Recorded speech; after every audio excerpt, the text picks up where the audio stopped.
Hello, bachcho. Let's read this question. The question says if vector A, vector B, and vector C are unit vectors, then vector A minus vector B whole square plus vector B minus vector C whole square plus vector C minus vector A whole square does not exceed the given option are option A is 4, option B is 9, option C is 8, option D is 6. Now let's see the key concept for the question.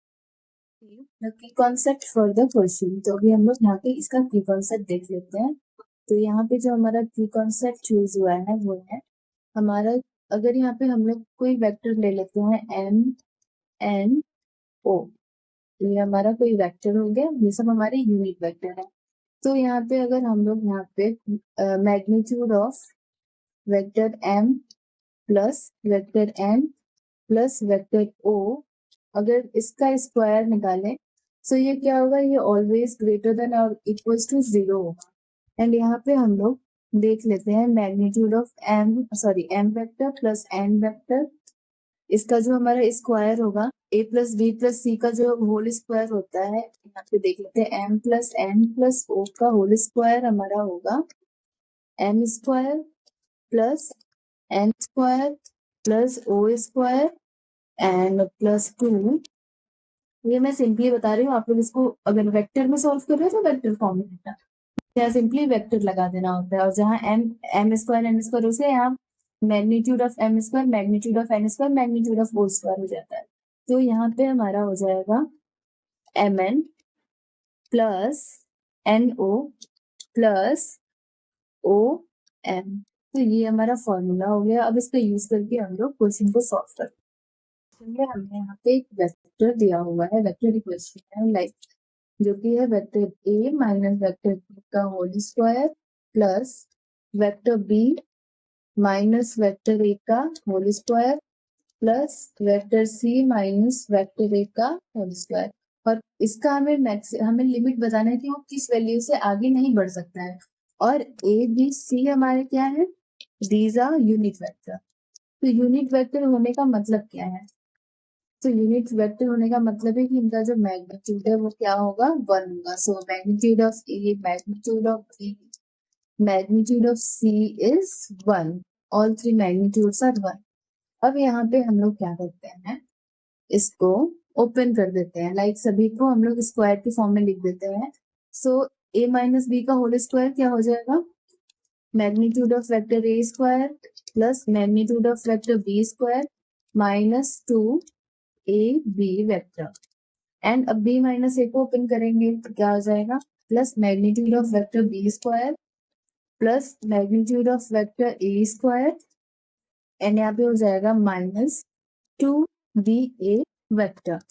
And यहाँ पे अब हम लोग क्या करते हैं, c minus ए का square को ओपन करते हैं. तो magnitude of vector c square plus magnitude of vector a square and minus 2 magnitude of vector c vector a.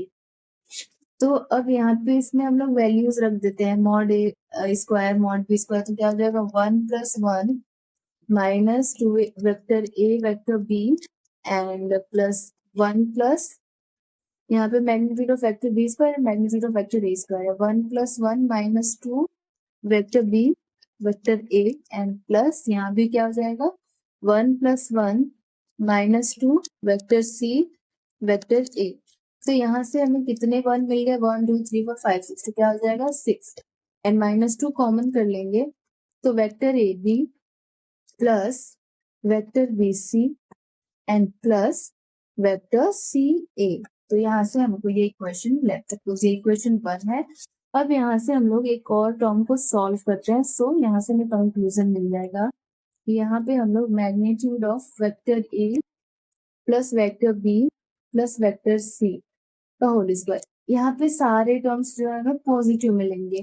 सो ये वैल्यू हमारी क्या होगी, या तो ग्रेटर देन 0 होगी या तो 0 की इक्वल होगी. 0 से लेस ये वैल्यू कभी नहीं हो सकती. सो यहाँ पे अब इसको हम लोग क्या करते हैं, इसको ओपन करते हैं. तो हमें क्या मिल जाएगा, magnitude of A square plus magnitude of B square plus magnitude of C square, magnitude है. So magnitude of C square plus 2 यहाँ पे हो जाएगा A B plus B C and plus C A. So यहाँ पे अब यहाँ पे ये जो वैल्यू होगी ये तो always greater than equals to 0 होगी। तो यहाँ पे ए बी हमारे क्या है या ए बी तो यूनिट वेक्टर है, तो ए बी की वैल्यू हम लोग रख देते हैं magnitude of A square magnitude of B square. तो हमको क्या मिल जाएगा 1 + 1 + 1 प्लस यहाँ पे क्या हो जाएगा 2 A B + B C + C A. And ये तीनों वेक्टर फॉर्म में है तो यहाँ हम लोग वेक्टर लगा देते हैं।